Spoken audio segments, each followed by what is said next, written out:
is Flash Talk, the uncut edition. Say it just how you feel it. No filters, no fluff, just real talk with the full Flashpoint fam. Get with it.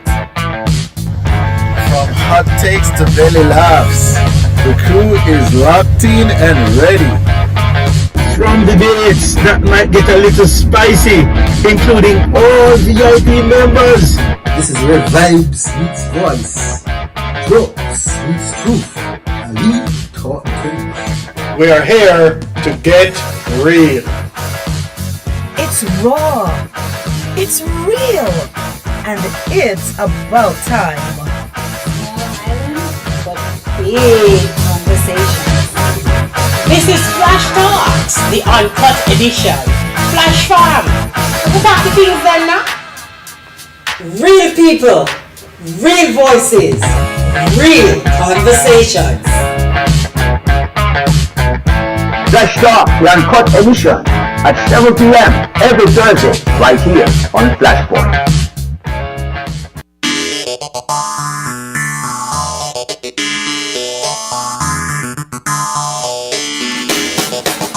Hey, what's up everyone? Welcome to Flash Talks, the Uncut edition. It's your world of I'm your host, sitting in tonight for the traveler, Nicky B. My name is Mario, and I'm here with Connie J.E., who you know from just before the dial day. Hey. Alright, tonight we're diving into a topic that hits home for every fresh-faced grad. What didn't they teach you in school? Life lessons for new graduates. Now listen, degrees are great, but let's be honest, no textbook truly prepares us for all the things in life that come with adulting. Paying rent or mortgage, relationships, rejection, realizing your dream job might actually be a nightmare. But don't worry, tonight we've got you covered. We're going to dive into a couple of little things to talk about where school went short and where you need to pick up and run with your actual life going on to this next phase beyond school, right? Yeah. Okay. So let's get right into it. The reality check. Let's start with the big one, adulting. No syllabus prepared us for the real cost of living. Rent, the credit scores. We're not really started with that yet. Taxes, fortunately, only came under that. You really pay that up front. Yeah. It's like someone threw us into a game of Monopoly and forgot to hand us the rule. True. But here's the truth. No one has it all figured out. And that's okay. The key is learning how to ask questions, stay curious, and never be afraid to Google your way through life. We all do it. Now, fortunately, when I started to work, I was practicing it. Then I did that. Getting out of college, I had my first little diploma, and I got a job straight out there in internship. And I started working out. I was still using my phone from that at some other the system properly. Otherwise, a few years in, life changed. I was now working at the director office of Jamaica. Big job, you know. What? I was a traveling officer.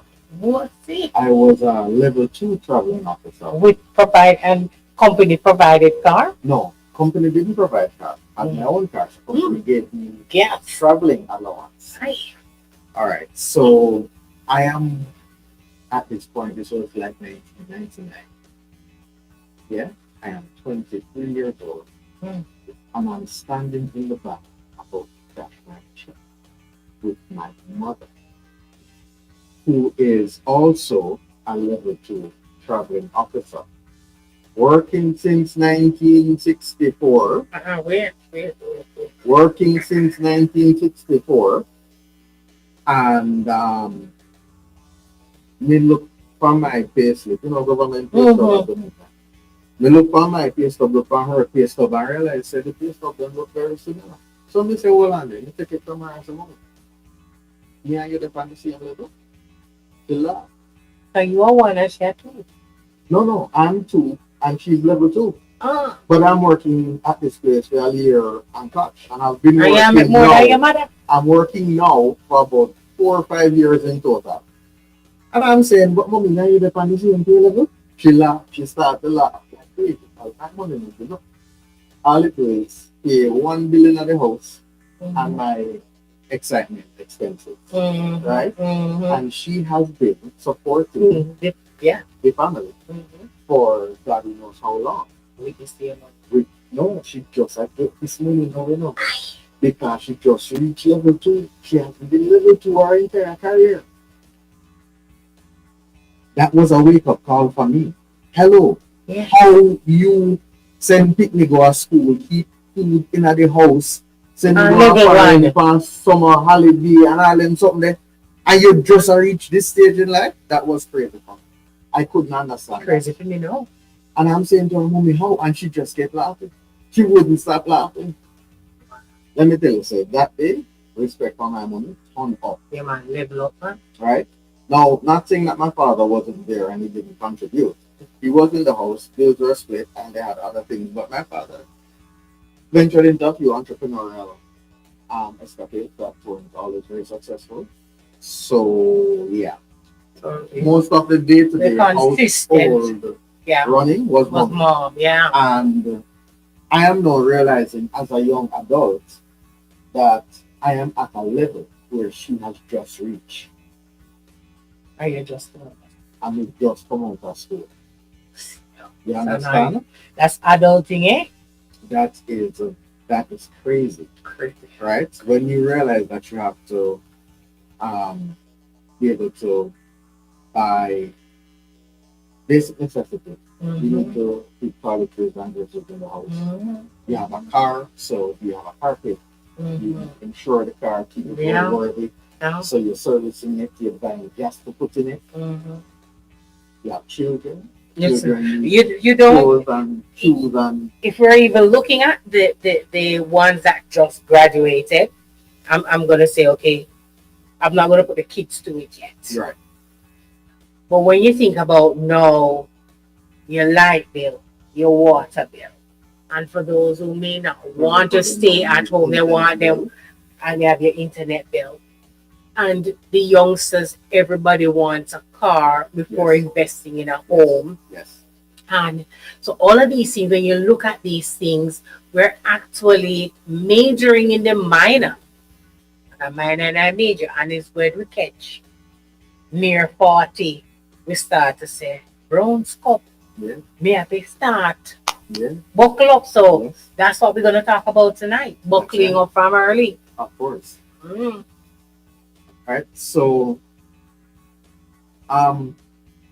lean on those around you. Look at the older adults. You're a new adult, so you want the adult to your adult.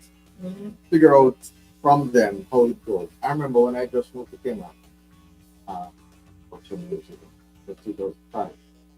And things were a little different, things were a little simple. And I remember I was going to different processes, trying not to waste money, trying not to do the silly thing.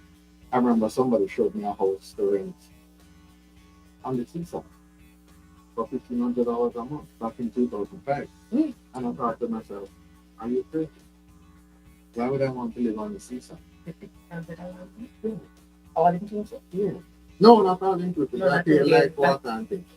And I was like, no, that's crazy. Anyway, I decided that I wasn't going to do that. That is the hard first time. I wasn't that young, not that fresh out of school. But I remember figuring out a couple of things, and I decided that these are the things I need to do. And we had an employee join the company after that. About a year and a half later. And I remember taking him one time and I said, okay, bro, there are certain things you need to do in Cayman and certain things you need to not do. So you're here, you need to come to the that I can protect your health.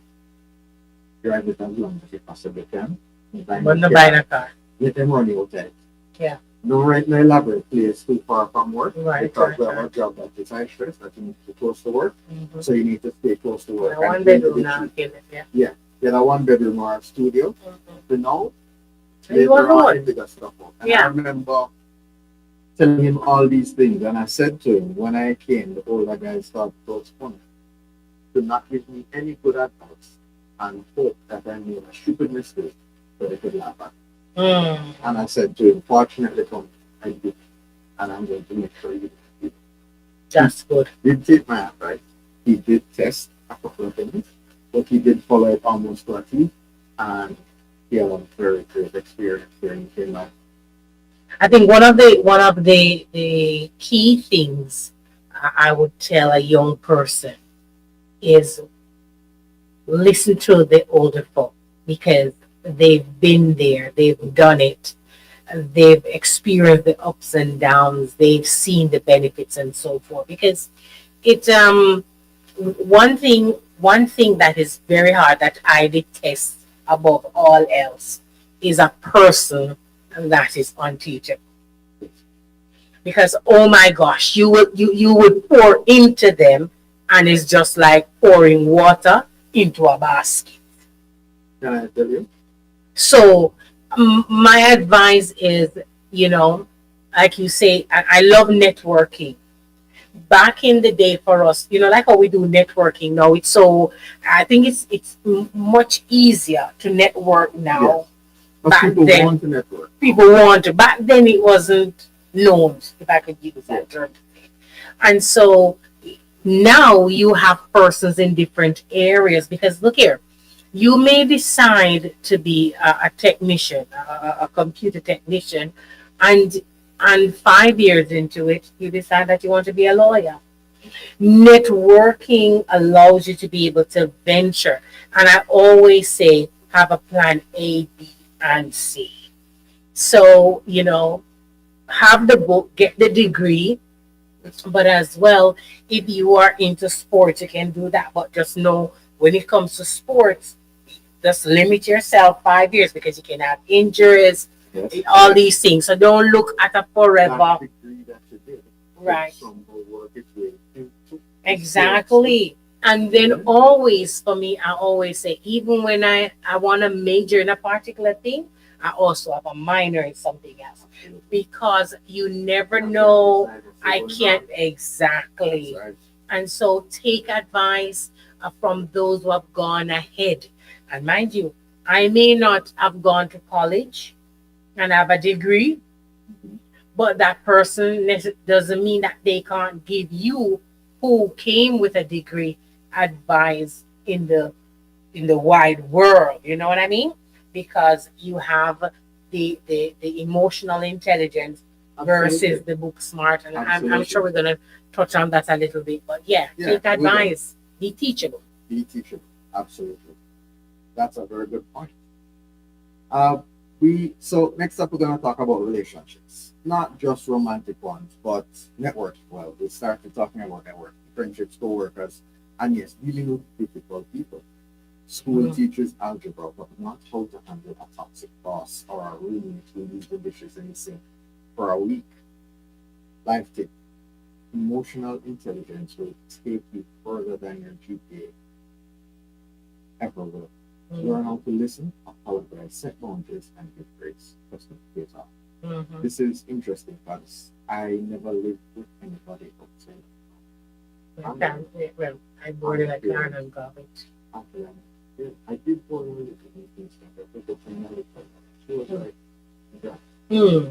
So we had a good relationship. But when I came to it, I ended up with sharing. Oh wow. Sharing. It was crazy. No. Can I tell you? I don't love It sharing. was crazy. Just Yeah, it was crazy at one point. I remember we got the water got this one. It was very bad. Somebody decided not to do it because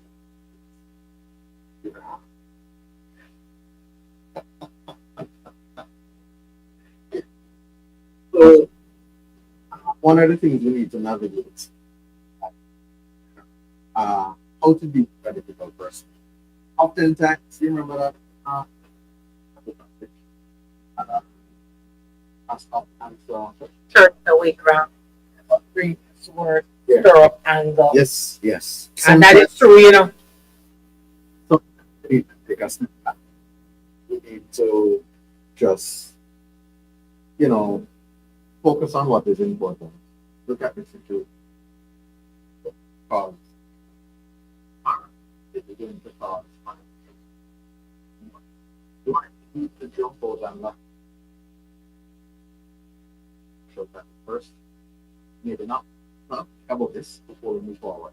How is my reaction today going to affect me tomorrow, next week, next month? I remember, as a young person, I was going to work. I was on the way to a job, and the traffic is moving fast. And I'm very slowly, and I'm apparently wasn't moving fast enough.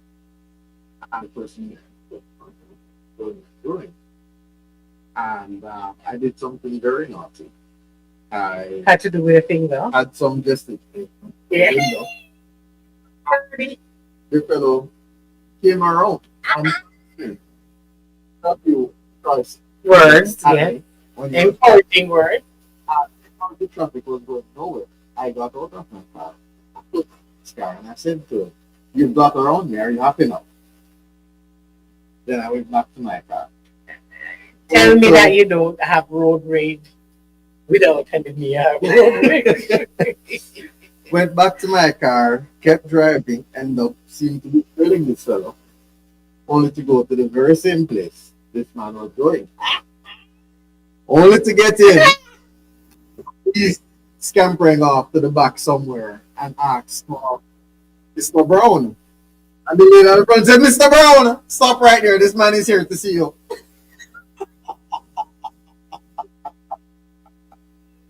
Oh boy, we had a laugh. We had a laugh. We had a laugh.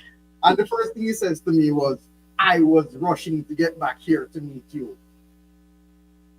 And I was rushing to get here. No, I wasn't rushing. And I said, it's okay. Take it. He was like, "Oh boy." Anyway, what well, I talk about. And I was saying to him, we weren't going anywhere. You literally didn't get here a minute before. Yeah. We got out of our cars and walked towards the building At the same time. So, yeah, one of the things we need to stop and evaluate what are we going to gain from our responsive and aggressive reaction, which is something that we definitely do not learn in college because we don't teach you how to, what's that term I'm looking for? Deportment? Mm-hmm. They don't teach it. Important. How to deal with. That's the umbrella of emotional intelligence. Not sure. Right. Yeah. Because you see, we talk about boarding, living with other people, and I think everybody should have that experience Yes. at some point. Yes. And would definitely be prior to coming into the workforce, right? But you then are able to develop and navigate the emotional intelligence road. Because if I go to school and I go home, I'm only dealing with family and those that I have experienced, right? Absolutely. But I don't know how to deal with persons on the outside. I don't know how to deal with them. And so it takes away how I navigate now in the work field. Because you said, what if I had a boss that it was hard to deal with, or that coworker that does how to get under my skin. Yes. If I never had that experience in boarding and sharing a place with and getting that experience of diversity, I know will never know how to deal with diversity within the workplace because the degree don't teach me that. No. Right?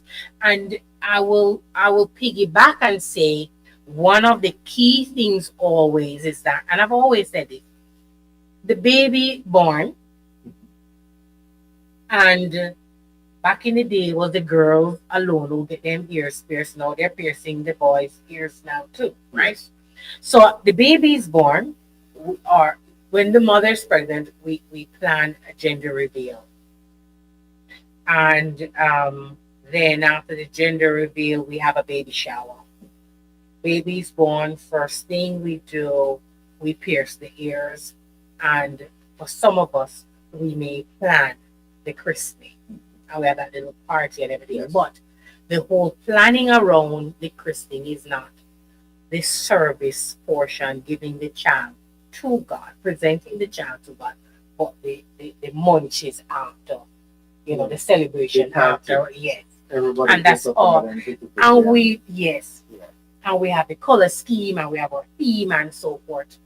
We tend to train the children in everything insignificant, then set a development process for them to be better human beings. Because I don't want my son dependent on a woman because even know if he's cooking one food or pressing clothes or spreading bed. And so he's now as an adult reliant on somebody else's child to make his life better. Here we are, and we want the degree, we want you to be educated, Of course. but I need you to be self-reliant.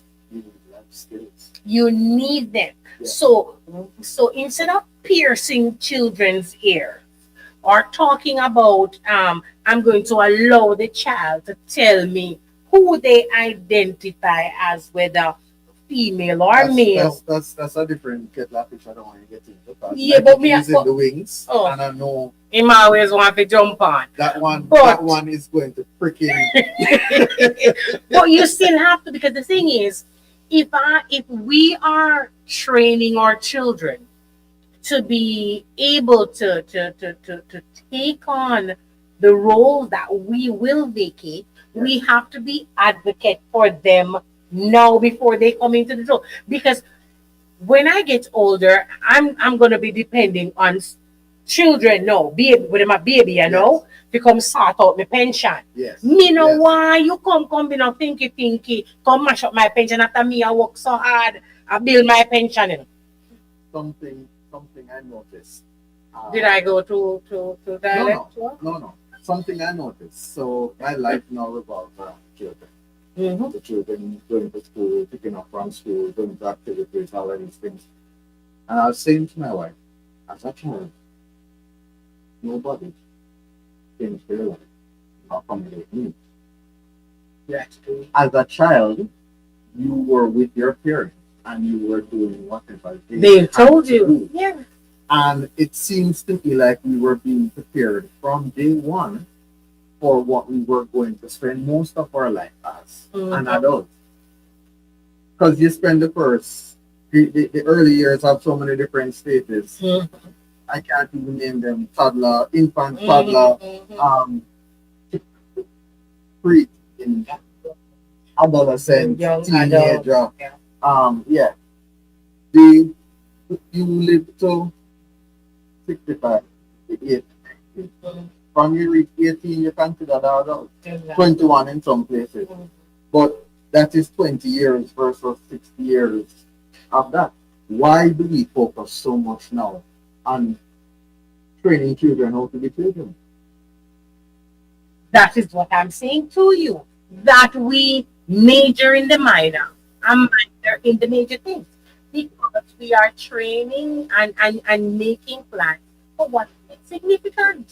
Because I don't need to worry about piercing the ears.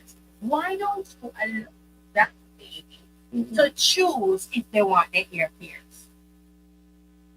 So I'm touching on something that Maggie G would want to do.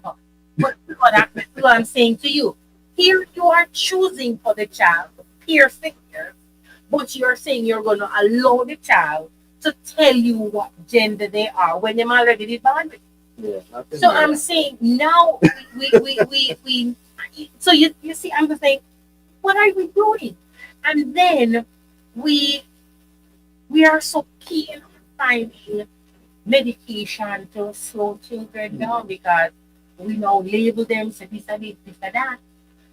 When what we have learned is that children, people learn differently. Let's Exactly. incorporate the diversity of learning without trying to find medicine to lock them in a cage. Right. Because the reality, the ones that we label are the ones who are going to be diverse that them can able make like how me can fly to America or fly to Europe and so forth.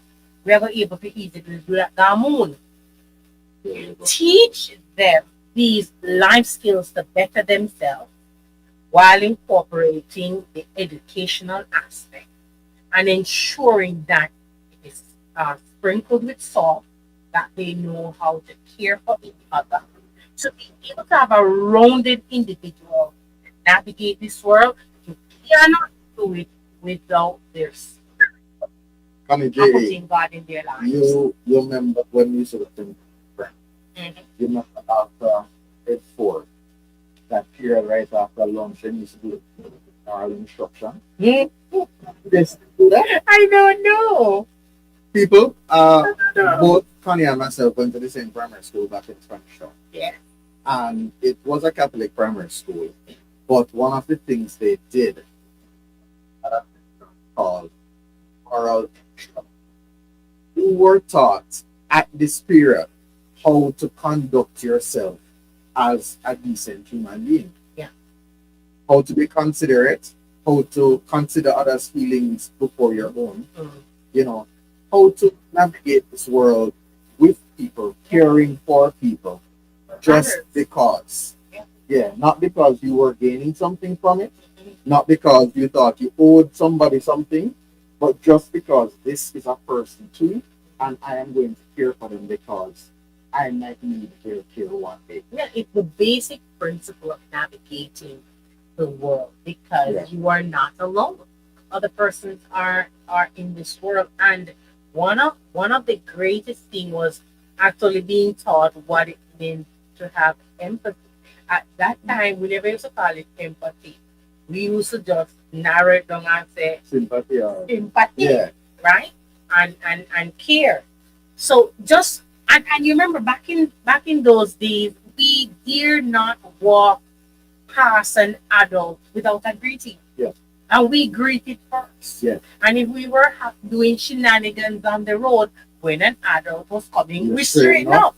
No, no one cares. nobody The other cares. day, me by walk back. And my friend and I were walking. I mean, we're still in the work complex, right? But it's like a little village way. And I'm here eating party. And then it just dawned on me, like, it's me driving. Ever see me? A walk on road. One bro that over and round A some walk kind of. on road, I eat. You dared not when we were going to, you could not eat. Look here, you couldn't chew gum on the road. You couldn't eat on the road. If you are clear, you have to tap when adult come here and to greet an adult and don't make one adult to come here. Boy, because you know, I think it's that fun. Now, who cares about those moral compass? Where is that? None. Nobody does. Because you're not supposed to discipline yourself. Discipline all the concept of time and sound. Yeah. There's a friend of, And there's a friend of mine who is so stressed. The child's room is so equipped that sending the child to the room is not punishment.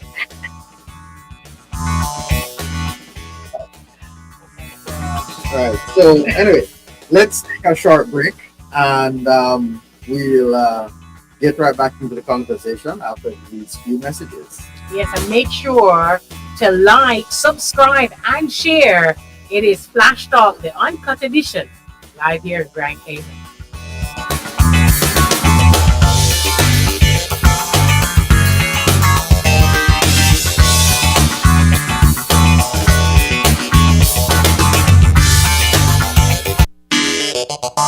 Need help to produce your podcast?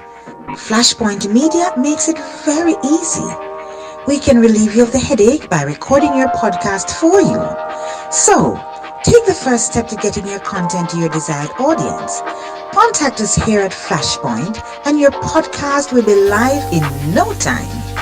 Our website is www.flashpointmedia.ky or call us at 345-321-6969. That's 345-321-6969.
Come back to Flash Talk, yeah, position, where we keep it real. Yeah, we're not shut the thing with all of our fluff and all of our really. We just keep it real. Yeah, some people that's how it with us keep their rap. Yeah, But we try to leave up that. yeah, we kind of polish it a bit. And of course, being Flash Talks, we always make sure that there is a message in the message, right? And we are joined live and in living color by Mikey G. Mikey G, I want you to avoid that last thing that conflict because That's why I'm dying. I know is a sore point. But let's move away from that and let's keep the conversation going. I know we're talking about education, and I know the conversation is solely around the idea of education and how we are educating our youngsters. Let me see if I can get my mic up a little bit because I think my mic is. I don't know if it's okay. Yeah. And so I'm going to look at education to be the thing that we're doing. Something is going on. So let me see what's going on. Huh? All right. 1 second. Let's do for a break and come back.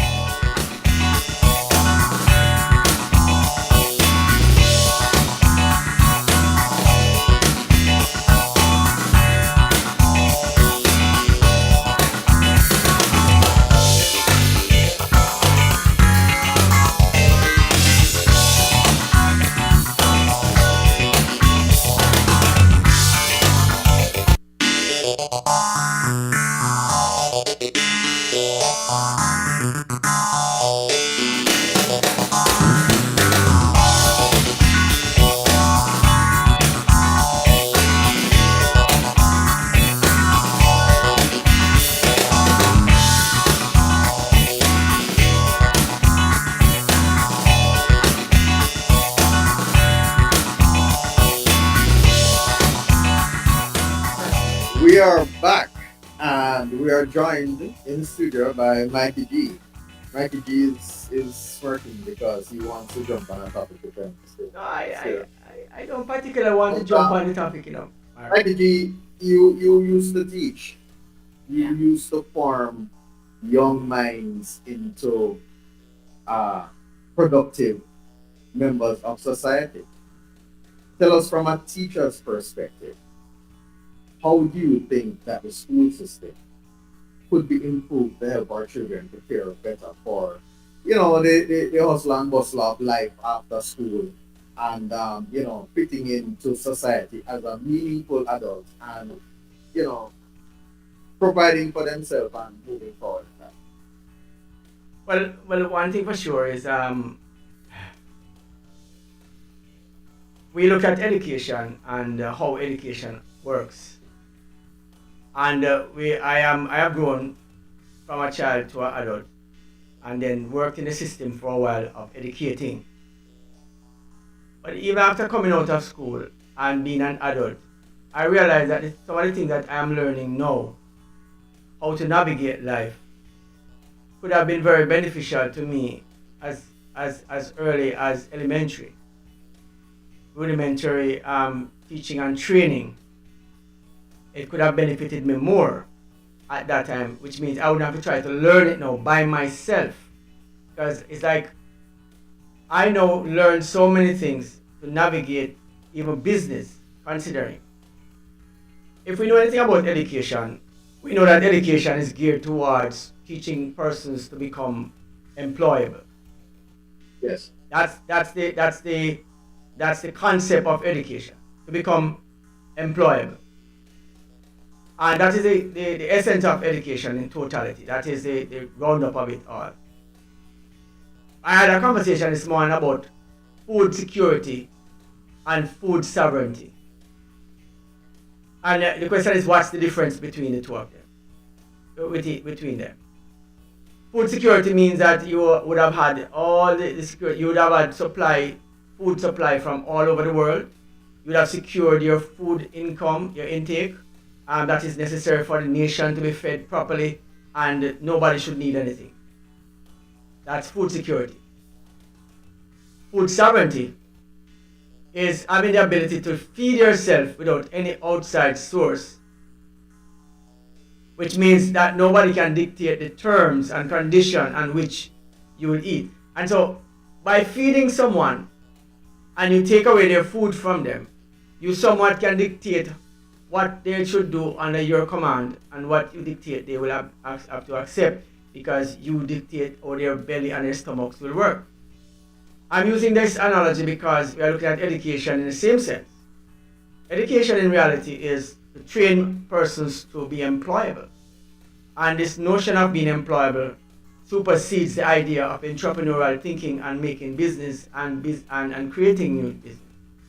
You're not necessarily in school to learn primarily how to be entrepreneur or to create businesses, but you're in there to learn how to be employed to someone else's business. Now, so who trains the persons who own business? Usually those persons never end up finishing the high schools. Usually. In fact, if you notice people who actually own, if you do a statistics right now and see the persons who actually owns businesses, you would see that they have not passed a lot of the exams. They have not gotten much degrees and all of these things. And something is wrong with that, because if those persons, we have the view that if you don't have a degree, then you are not set for life. But yet still those who don't have a degree tend to start businesses that employ those who have a degree. So I look at that narrative, and my mind is shifting across this. So I'm not saying you shouldn't get the degree, but I think the degree should include how to start a business, how to develop one, and how to own one. Yeah. I think that's the way now, because persons are seeing the growth in entrepreneurship, right? So it's shifting that way, but back in our day, that was never it. It was always about your book, because the ideal occupations were doctor, lawyer, nurse, teacher. Yeah. And then a little shoot down at the back, right? And A you, businessman was something, or a businesswoman was something reserved for a member of a certain class. Yeah, some elitists that was. and you could never be, you Yeah. can't be a lefty. You have to write to the right hand if you're gonna do Yeah. front facing job.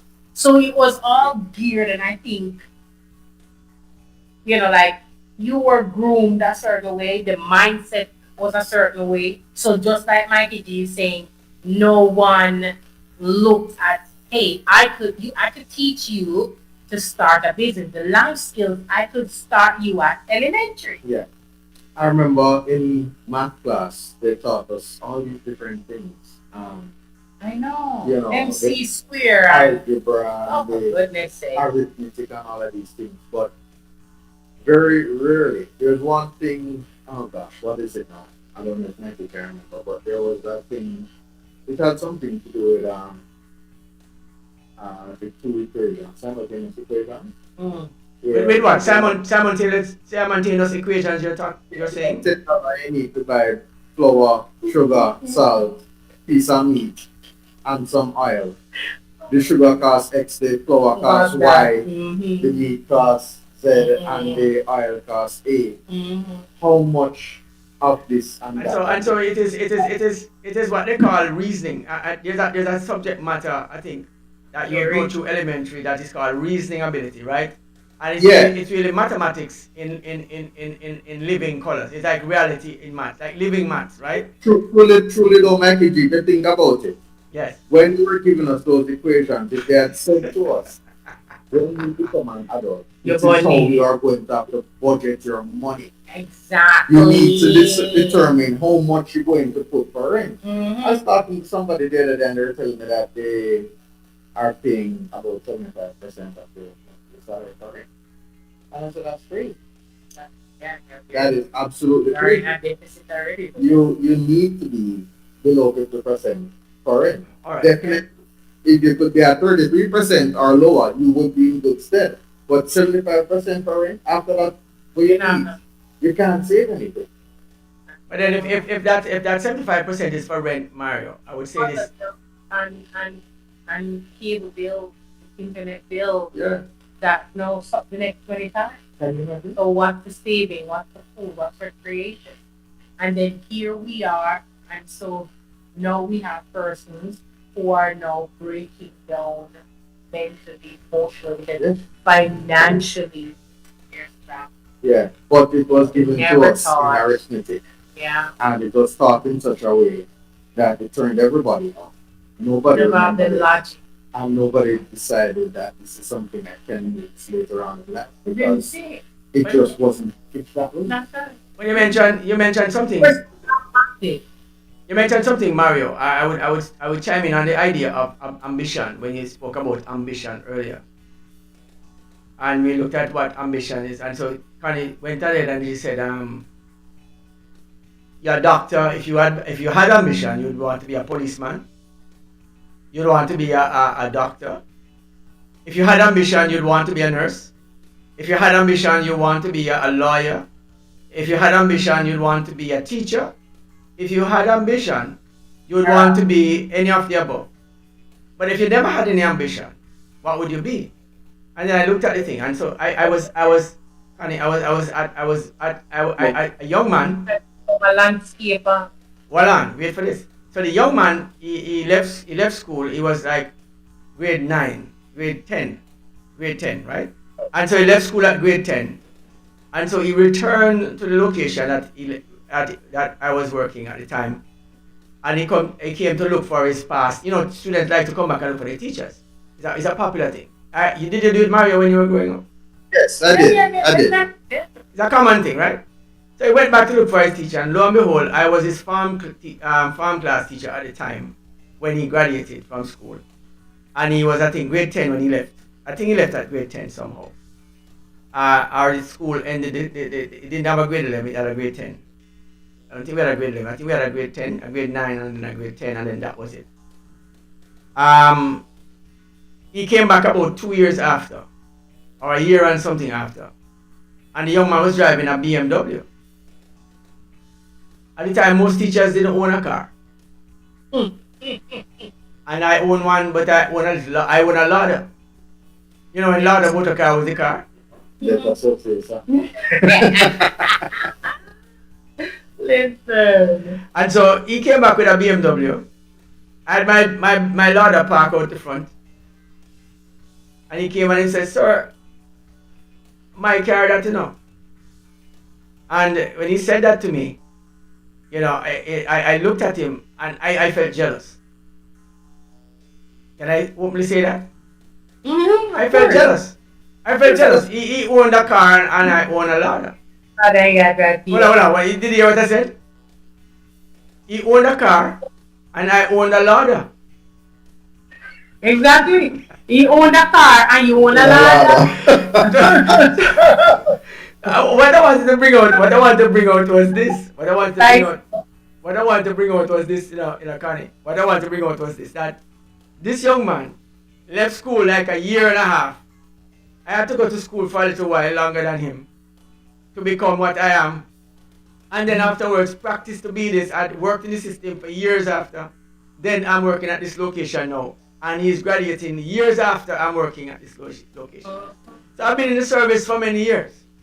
He went to school at grade 1, came out of school at grade 10, and he left school by grade 10 and was able to, in 2 years, to have and buy himself a car.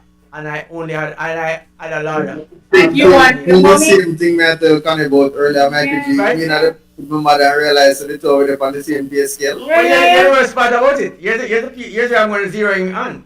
So we started looking at ambition. I started seeing the word ambition in front of me. Clearly, this young man was pushing some kind of something. He was in some illegal activity. Okay. All right. I want to say that clearly.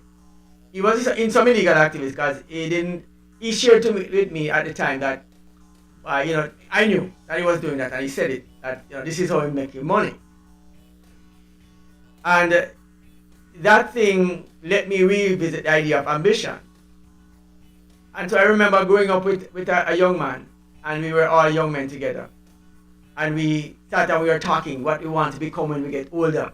And we want to be this or wanted to be that. This particular young man, that I will remain unnamed right now, said, after some people listed out what they wanted to become, he said, I want to be a criminal. Just like that. Having said that to me, and we all said, we look shocked. But you must see the reality on our face is the realization is this young man had 2 brothers as 2 top cops in the police force.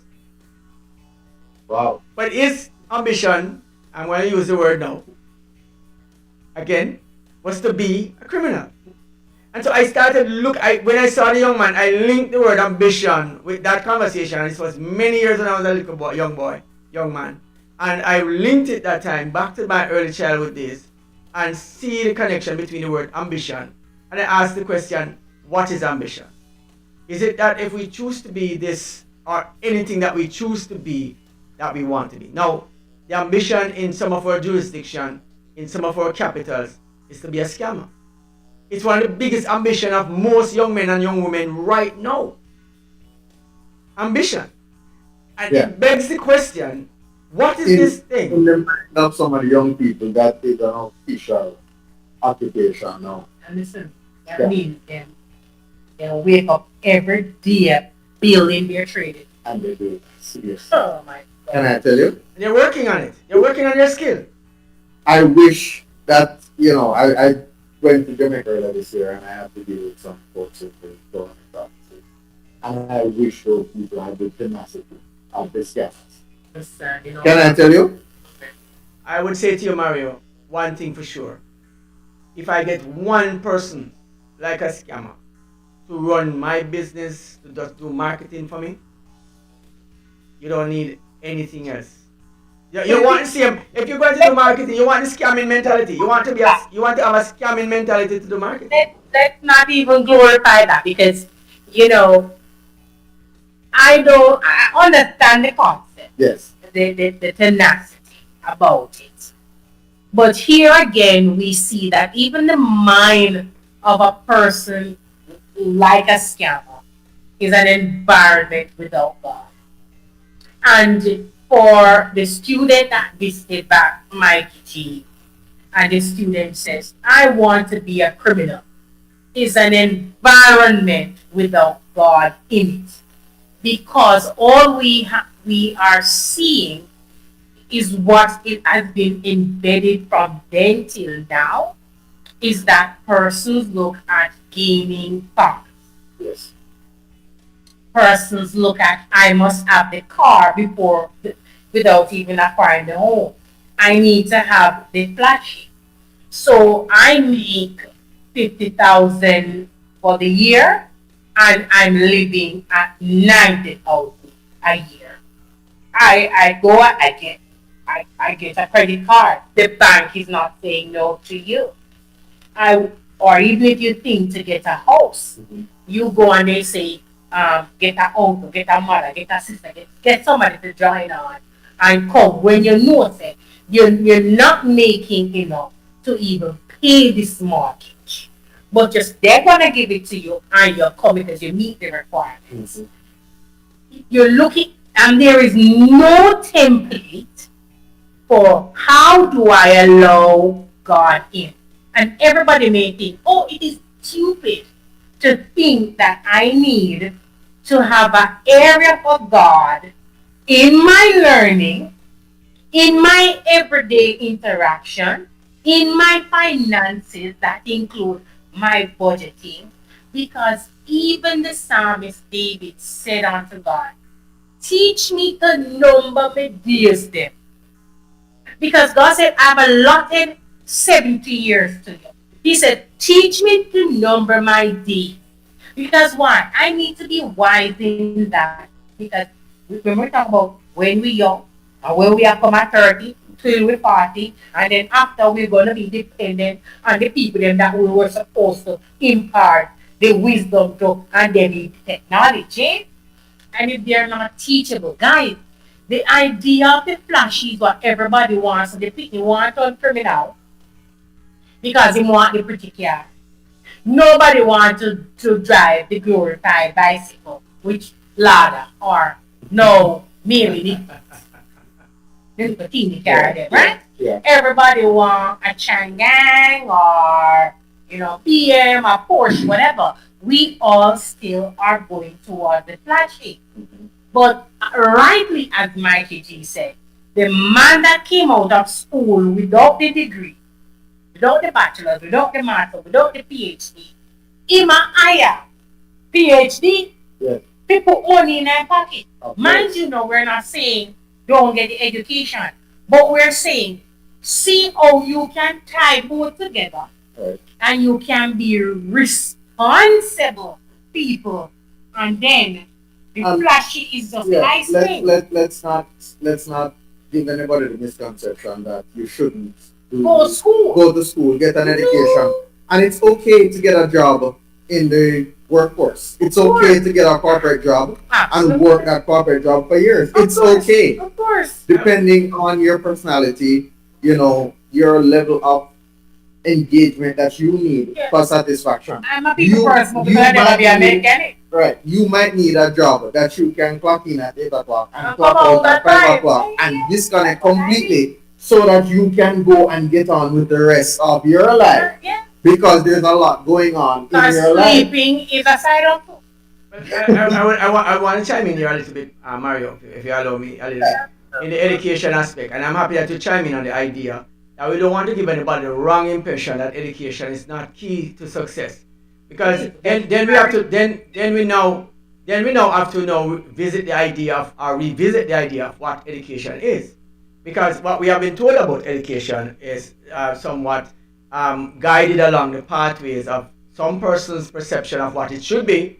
But education, as you notice, is by and large a far a diverse entity than just what some people limit it to saying it is. And in vocational education, and I would say this, it comes to the knowledge that someone can learn or acquire education through two methods, whether it be through the formal method of learning or the informal method of learning by picking it up as you go along, right? So it's called the pickup method, which you learn things by picking it up.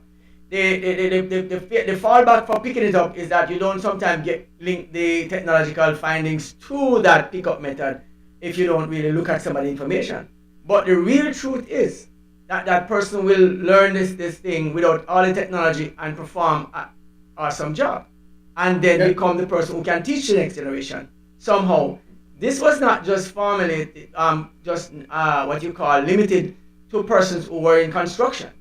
This was back in the day. A doctor would learn to be a doctor, a nurse, or a dentist, orthodontist would become one by being an apprentice of one, of a known surgeon. Can I tell you something right here, Mikey? I Yes. remember years ago listening to junior doctors right about getting paid. And I remember my mother laughing at it. My mother is a nurse. She's been a nurse forever. Forever. For as long as I've known. Right. And I remember asking her, do you make more as a senior nurse than a junior doctor? And she says no. And I said, but when the junior doctors come on the ward, they know anything. No, the nurses have to teach them what to do and what not to do. Do you know that nurses are responsible for patient care, not doctors? Doctors diagnose and prescribe. Yeah. And It's it's the nurse's nurse job that to carry down. actually administer medication and ensure that the patient is nursed back to health. Yeah. I think it is one of the most underrated professions ever. Underrated professions ever. Well, here's where I want to pick up the conversation a little bit, Mario. At the point where we talked about education and the link between businesses and education and how to navigate that. I would say that education at some point primarily don't want to teach you how to do business. Unless you decide to go from the point of saying I'm going to go to a business school to learn about business. I believe that if you were properly preparing persons to survive in life, you'd start them with learning how to do business in the primary stages of their life so they rudimentarily understand that process and go through it. But if you have everybody doing business, who will work in the business is a question, right? So you have a paradox. And so we have to know how to look at education. And this is so unfortunate that most of the time the ones who drop out of school are the ones who actually start to do business, while the ones who go to school generally work for those who have business. This is where we give God thanks because guess what? You're lucky that there's a plan B. The thing too is that necessity is the mother of invention. There you go. I hope you'd say that. Is the mother of invention. And I think what we sometimes discredit or discount is that sometimes you go through and you're learning a whole bunch of, especially in the traditional high school. I remember we were on, I think it was a breakfast show, Mikey, and we were having this conversation about high school versus technical high school. Oh, yes. High school. We're talking about high school and technical high school. Yes. Yeah, so just this evening, Connie was letting me know that at Clarendon College, they used to dissect animals at TXC level. Whereas my traditional high school that I went to, we never did any such thing. Yeah. In addition to that, I don't think we were taught any practical skills that you could step out of school and go somewhere and say, well, you know, they learn little mechanic work. We can change oil filter plugs. We can change brake pads. Yeah. Can I come and get a job in this garage as a assistant? I'll do like the simple servicing on the cars and just watch the diagnostic process and learn how to become a mechanic. Right? That in most traditional high schools is not available.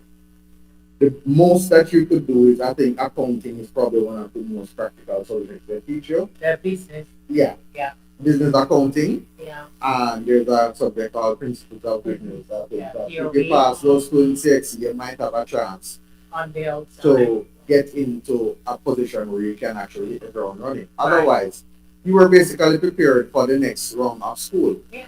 Now, I remember one of the things my father always said to us as children is you can do anything you want, but first, get some education.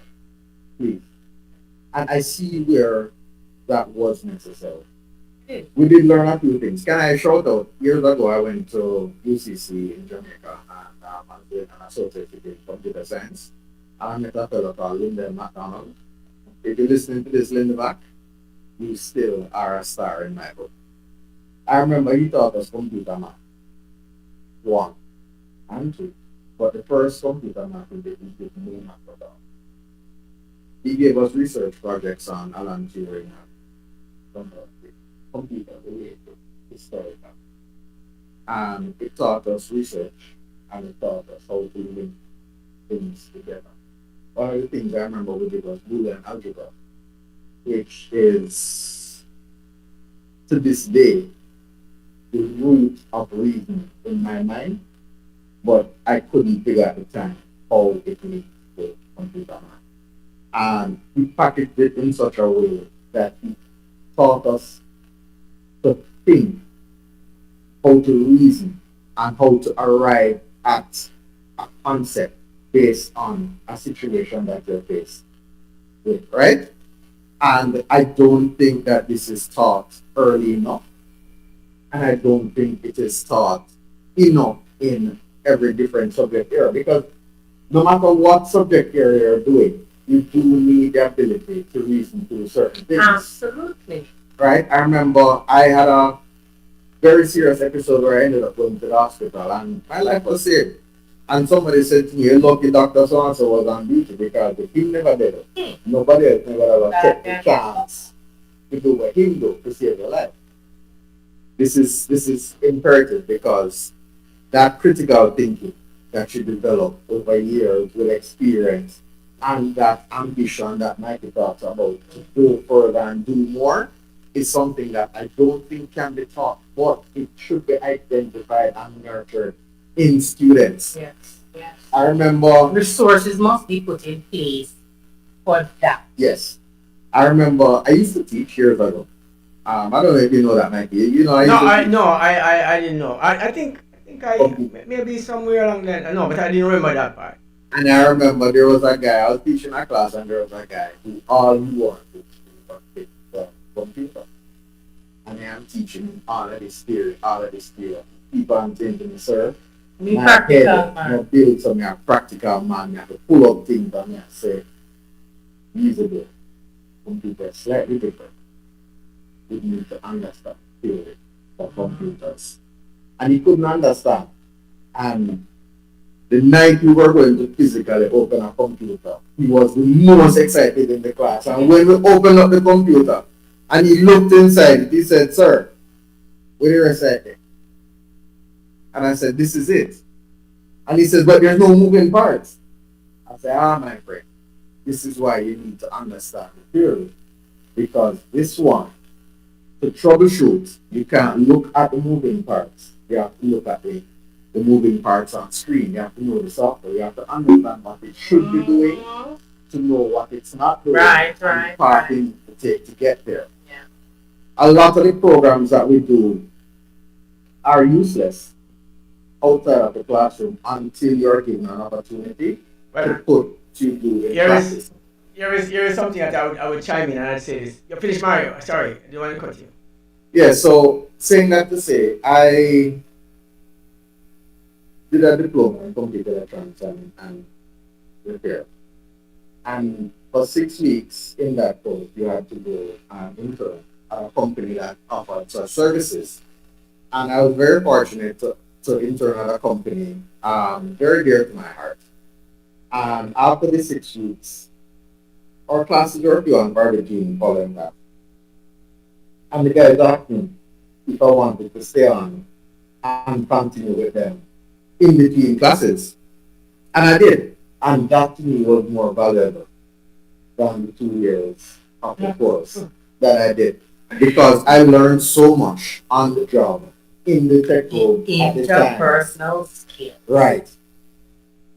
Assisting the established technicians who had gone to, some people would say, better school than I did, and did more school than I did. But I was able to interface with them. I was able to put my little book knowledge to work, see the practicality of what I was taught, and also incorporate now all the real life things that I was seeing going on around me. Emotional intelligence. Right? One of the points that we were to look at is, your dream job and how you go from completing school So the dream to job. getting the dream job. Or Um, in the same dream job we want to turn out to be a judge. Exactly. Can't get it out It there. can be. You have your mind, as I said earlier, plan A, B, and C. I'm Yes. aside also have a minor while you're majoring in something Yes. else that I can't get that. So I started off, it's like working at a small computer company that did IT services for small companies with computers, but no computer. That, right?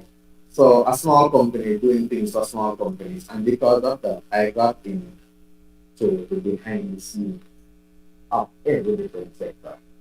With the banking, with the insurance, with the manufacturing, with the Marketing, retail, with the yeah. marketing, with the medical, all of these things. And I was able to traverse all these different sectors.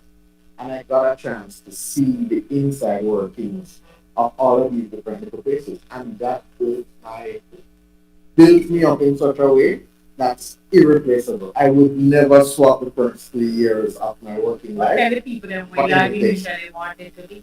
Tell them now. 'Cause that's So, interesting. failure. One of the things that we look at is failure and what it should do for us or what it does do for us. But I wanted to be a doctor. My mother was a nurse, and growing up around medical personnel is something that you want to aspire to. I wanted to be a doctor. Maybe that's something, yeah. And Computer diploma. I Not failed. doctorate. I failed biology. And I was so disheartened. I was so broken that I went up and did something completely different. How many children you have in your possession now, Mario? I need to tell that story. Mike, I need to tell a small story. No, how many children you have in your possession now? How much what? How many children you have now? 2. I have 2. You passed the biology on that part. All right, go ahead. I'm sorry. That, oh. So let me tell you a little story of how I got into computer. I was going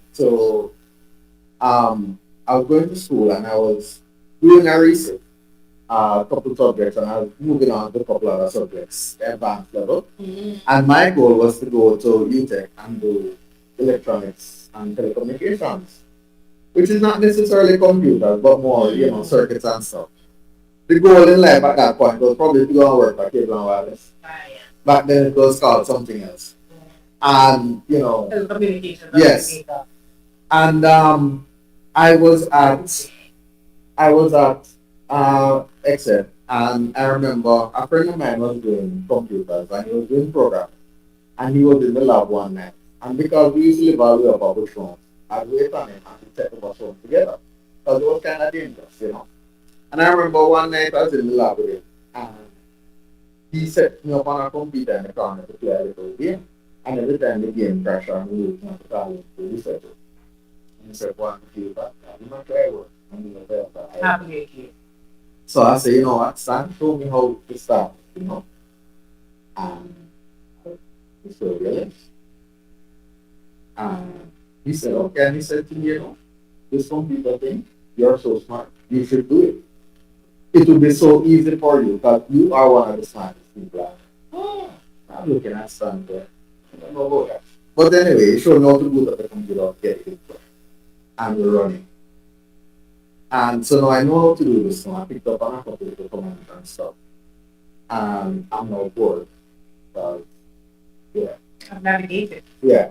So I get up and I walk over to the research with the next guy and they told him they are debugging what's called a Pascal program.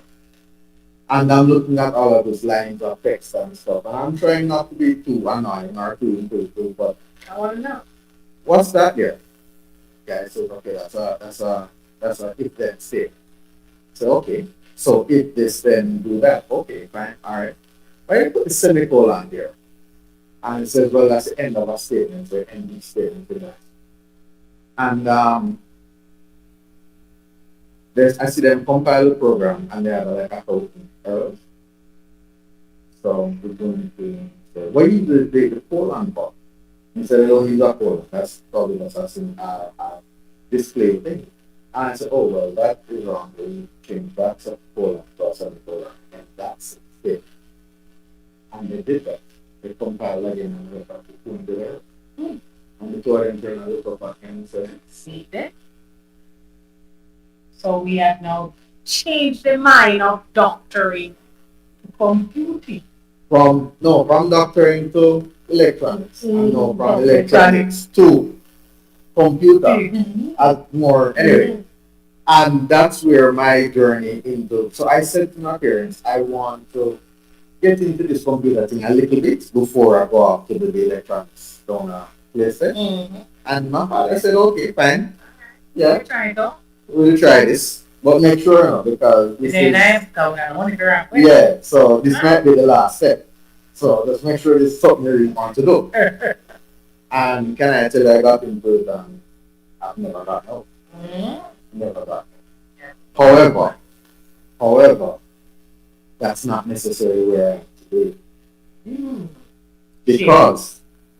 Because although I spent the greater part of my life as a IT technician, I got into a position with the company that I'm working on that my horizons expanded now. They need the marketing. exponentially. Can I say that again, Mike? Yes, say it again. Mine isn't expanded exponentially because so I joined the company. Didn't join the company. I was working with another company and we created a little scenario where they subcontracted the company I was working for to provide services for video content system. So they started out doing audio video stuff and video content was coming into the play. It was one of three big name companies that were doing video content. They were very expensive, very niche. And I started out doing that. And then the company decided to get into copiers. And the copiers now have a they're very computerized, very network based. And my boss said to me, this is something that you would do because these things require a lot of network knowledge and stuff. You want to learn how to do it? And I said, yeah, sure. If my previous boss sees it, he probably wouldn't be very upset.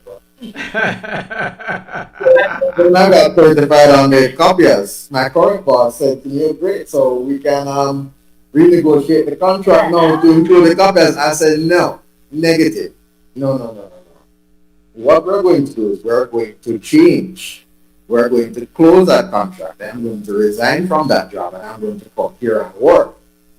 I am going to sell and service these copiers and these video conference systems. Hello. I had never sold that thing in my life. Well, not as a salesman.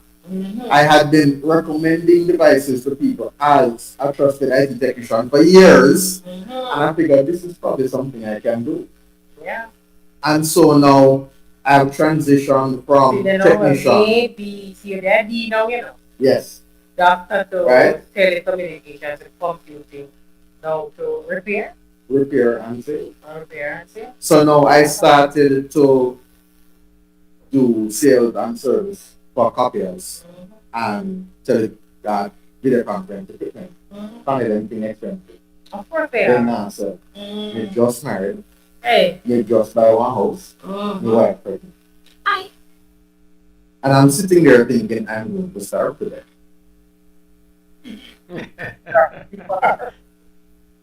Right? Unless you find out a way to navigate it. I need to find a way to navigate. But these things are big ticket items that don't sell every day.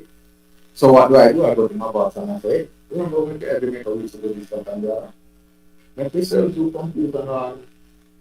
We have a couple of people who used to work with from the other company. We can do some servicing for them too, like we used to do.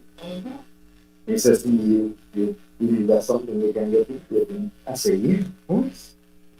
And so now we transition again now. Again, the marketing. So we gone to marketing, but then now we reincorporating the computer repairs and computer sales. And the so sales into this that. is the thing expanded. Right. And same thing with marketing. Yes. So Coming from teaching to know CEO of a media. yeah, when I met Radio Mikey G was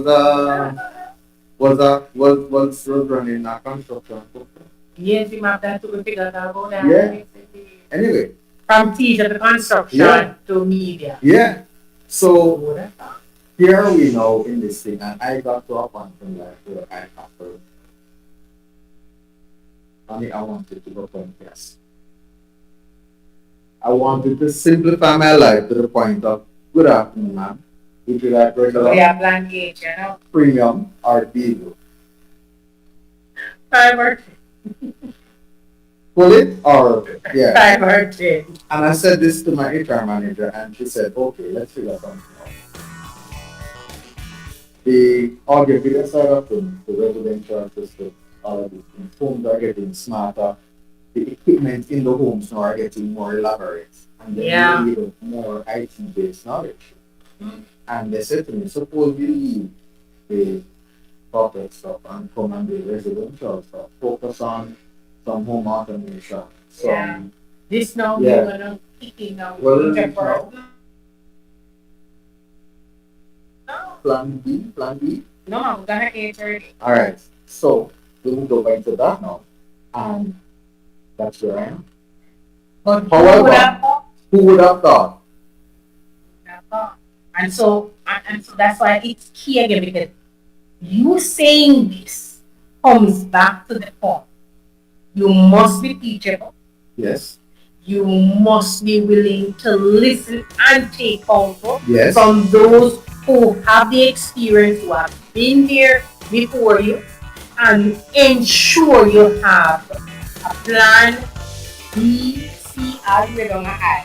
Not You only might that. be. Not only that, but remember where you end up might not necessarily be where you start. Exactly.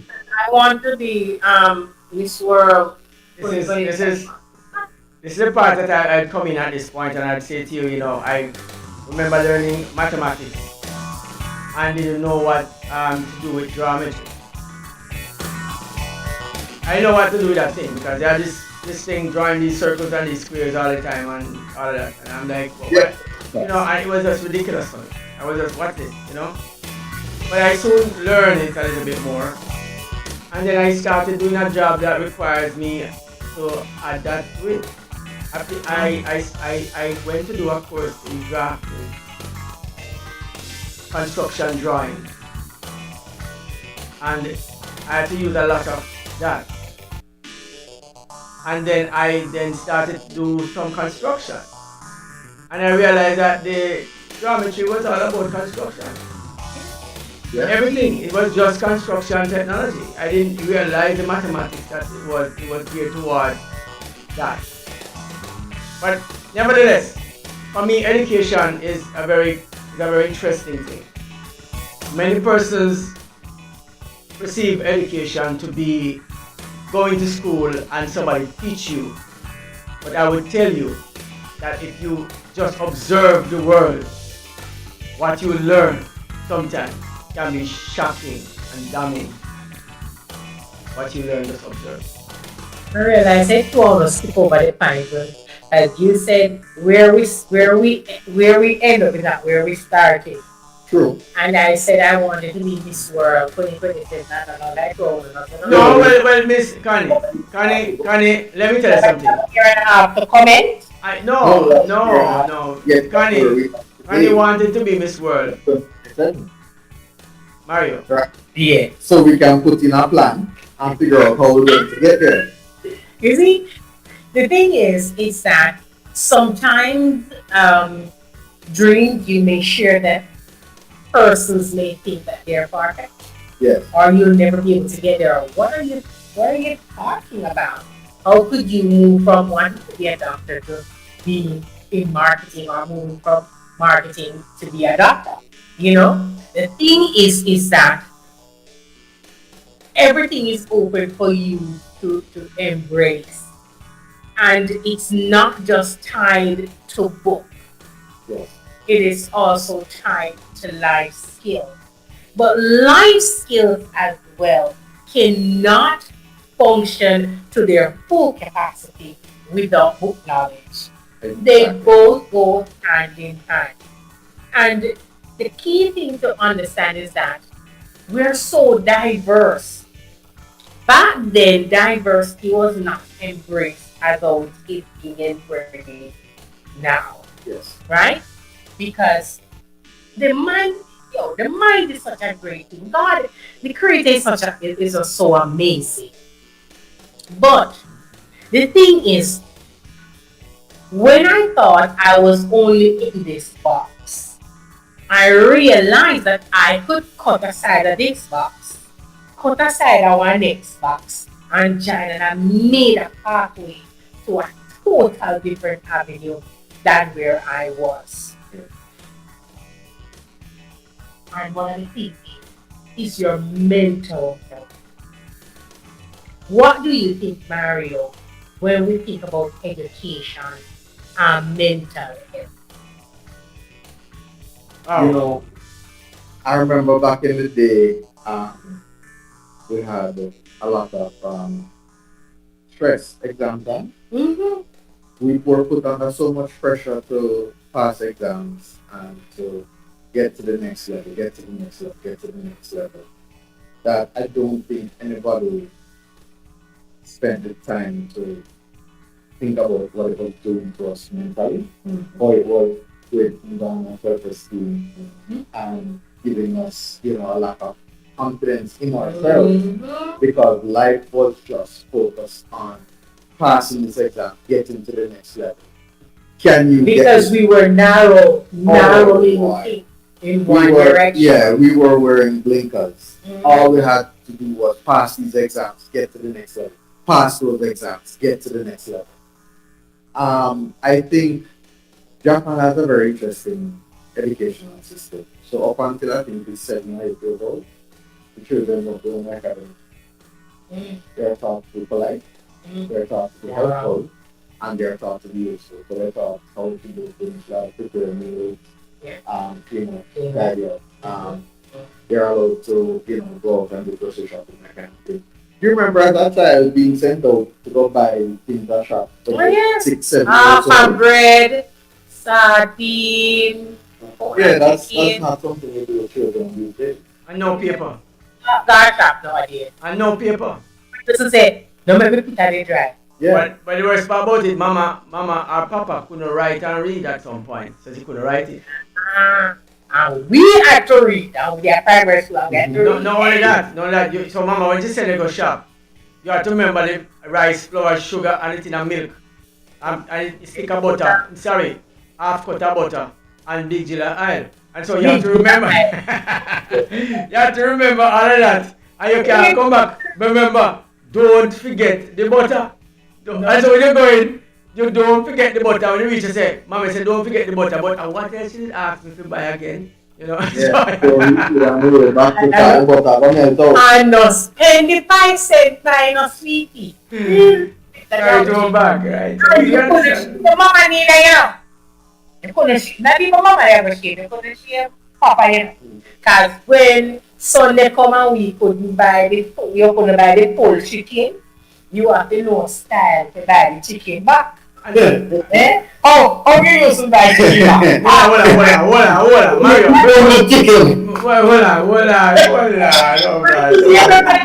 Him, 2 pounds of chicken. But Mario, that's this song. I don't know if you know the song where it says about sell a pound of that thing there. You know the song there? Yes. You know the song? And so the song was made. And here's the reality. We think that it's only poor people or lower class people experience that. People in upper class, rich people experience that where you see them and have the car, they pretty old. Ain't no food in there, and you might smell like them at the snake or give me steak and lobster and all of it. But you know, that's in mackerel. Well, I don't want anybody sort of like downgrade tin mackerel because that's a meal that nobody mustn't play with when I start to work with that. So my tin mackerel. Listen. I searched in my cupboard today. For one mackerel, and I said, man, I could have eat some dumpling and some tin mackerel this evening. And I tell you, I had to go now and take out a piece of beef and then start to cook that instead. But I wanted the tin mackerel. Yeah. Sometimes you just want what you want. But I want what I want. But, Mario, one of the listeners is saying that, every time you turn away your head from the microphone, I want to go even to Jermaine. Jermaine is listening to Flash Talks, and he says, Mario, every time you turn away your head, Mario, he don't hear the conversation. So please, This is from turning away from the microphone because Jeremy is listening. Oh my gosh, I'm so sorry. And yeah, and of course you had missed so many of those points that you made earlier, and I believe Jeremy is laughing his head off because I said it publicly. We can do something to enhance the recording at a later point. But honestly, Maggie G, we have been here for a while. Yes, and yes. We go on Van Evans, so we do need to wrap up. But one of the things that we want to bring out, or we want people to take away, young people to take away from tonight, is that book knowledge is important. Yes, very important. It's very important. But you also need to have that adventure mindset, that ambition to go forward and do things that you haven't seen done. Question your lecturers, question your teachers. Try and put what you're being taught in school into some kind of practical sense that you can take away and say, this is how this is going to benefit me later in life. I'm trying not to look at comedy because I don't want the words to be missed. Right? So focus on your books, but also in your focus, look at other ways that you can enhance the technical knowledge that you're getting from the books and use that in a practical sense. You want to look at those around you. You want to learn from elders. Remember now, nobody knows everything. The person who knows everything cannot be taught anything. And if you're unteachable, you are definitely going to fail. Here is something I want to say, Mario. I just mentioned it. I look for our elders. We have been trained in a society. We are training a society to disrespect elders and what the knowledge that the elders bring. It's a very interesting thing. And so youngsters nowadays don't think they want to hear from the older folks because somehow they are obsolete and they are new. And so they have more to offer than the older folks. And this is a mindset that is going forward right now, that is going through. And it has begged the question. I've seen so many damage being done by some persons who will, if they could have just stopped long enough to take some telling, as older people would say. And then some of the foolishness that you would have come up across, you would be involved in. Then something else, But then, even so, even the best of us want to do what we want to do because we want our own experience. This is true. But I would say, do not disregard for youngsters. Remember, if you go and listen to some of your older folks, like your mom, your dad, your pillars of our society that are there, people who knows, people who you can talk to, who you should look upon and ask questions. Don't disrespect. You might learn something for life that may benefit you going forward. Absolutely. And also, one of the things that we need to not discount is everything in life can be. Every scenario, every opportunity, every failure can be a teacher. Yes. Now, a failure loosely in that a failure, if you start out trying to make a cake and you end up with a total, some people see it as a failure. You failed to make a cake, but you might have made a wonderful total. Well, Mario, I just said that a while ago, and I know you're closing Flash Talks in about time for us to leave. But I would say to you, here is somebody who wanted to heal somebody and help them. We know from a fact that men are more likely susceptible to heart disease and heart failure more than women over time. Funny day, blessed are you, women who don't have heart failure because us men keep everything inside. Alright, however, here is something that I want to point out to you. And so I want to give our women a heads up on that and say thank you for living longer because the kids might need you after we are gone. And so here is the thing that I would say here this evening. So the failure is somebody made a heart drug to make heart disease, to build better hearts for men. And when they gave it to them, they realized that it makes something else work better. And so one failure is one success. And so we have to now realize that Viagra came from the idea of someone decided to make a drug for the heart. And so they failed in making men's heart not fail, but they didn't fail. They did not fail in making men heart. You should let me finish. Oh, we found this gem. The gem is actually Slow pies. All right. Anyways, so learning something. Yes. well, so I just want to say that one's failure is one's success. Right. But Which is quite a success for me. I mean, we have to give. yeah. You know, we are happy.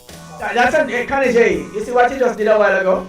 It's another conversation for another time. And you see that little face that you make a while ago when you said, oh, man, and that. That conversation, when we have it, I know your face not going to do that.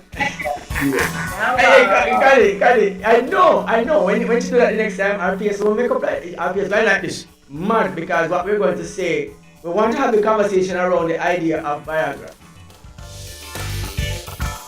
That's another uncut session. Very uncut. Well, I have to take that one into the uncut Just before you after die, that. you did that. After that. All right. Well, all right. But yeah, so we just want to wrap up tonight. Want to thank you all for joining us. It was my pleasure to host this evening with the lovely Connie JE. Thank you, Mikey, for joining us. Pleasure, Hopefully, sir. we will have Miss Nicky B back for next week's Flash Talks Uncut. But until then, we want you to take care. We want you to live a full life. Be ambitious and never discount your failures. They might just be the next Viagra. Until next time, please like, share, and subscribe. Tell a friend to tell a friend. And enjoy Flashpoint Media in all things. People learning. Keep learning. We can find Absolutely. that new Viagra.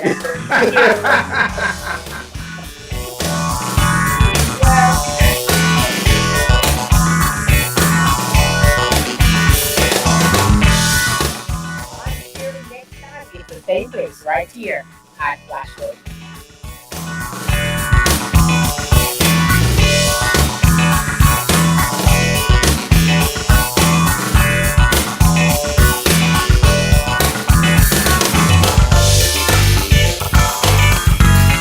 This is Flash Talk, the uncut edition. Say it just how you feel it. No filters, no fluff, just real talk with the full Flashpoint fam. Get with it. From hot takes to daily laughs, the crew is locked in and ready. From debates that might get a little spicy, including all VIP members.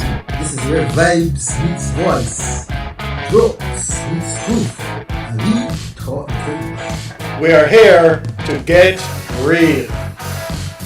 It's raw, it's real, and it's about time. Big conversations.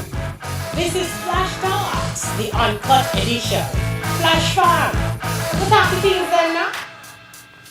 Real people, real voices, real conversations. Flash Talk, the Uncut edition at 7 p.m. every Thursday, right here